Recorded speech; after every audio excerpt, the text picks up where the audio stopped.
Kollegal JSS ಪದವಿ ಪೂರ್ವ ಮಹಿಳಾ ಕಾಲೇಜಿನಲ್ಲಿ ಸಾಂಸ್ಕೃತಿಕ ಮತ್ತು ಕ್ರೀಡಾ ಚಟುವಟಿಕೆಗಳ ಸಮಾರೋಪ ಸಮಾರಂಭ ನೆರವೇರಿತು. ಈ ಸಂದರ್ಭದಲ್ಲಿ ಚಾಮರಾಜನಗರ ಕಾಲೇಜು ಉಪನಿರ್ದೇಶಕರಾದಂತಹ ಮಂಜುನಾಥ್ ಪ್ರಸನ್ನ, ಆಹಾರ ಉಪನಿರ್ದೇಶಕರಾದಂತಹ ಕಾರಮೇಶ್ವರಪ್ಪ ಮತ್ತು ಮುನಿರಾಜು ಸೇರಿದಂತೆ ಇನ್ನಿತರ ಸಿಬ್ಬಂದಿಗಳು ಈ ಸಂದರ್ಭದಲ್ಲಿ ಹಾಜರಿದ್ದರು.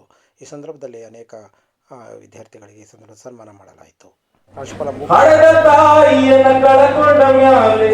ಮತ್ತೆ ಸಿಗುವಳೇನು ತಮ್ಮ ಮರಳಿ ಬರುವಳೇನು, ತಮ್ಮ ಮತ್ತೆ ಸಿಗುವಳೇನು, ದುಡ್ಡು ಕೊಟ್ಟರೆ ಬೇಕಾದು ಸಿಗುತ್ತದೆ ಈ ಜಗದಲ್ಲಿ ಕಾಣೋ, ಹಳೆದ ತಾಯಿಯನ್ನ ಕಳಕೊಂಡ ಮ್ಯಾಲೆ ಮತ್ತೆ ಸಿಗುವಳೇನು, ತಮ್ಮ ಮರಳಿ ಬರುವಳೇನು, ತಮ್ಮ ಮರಳಿ ಸಿಗುವಳೇನು.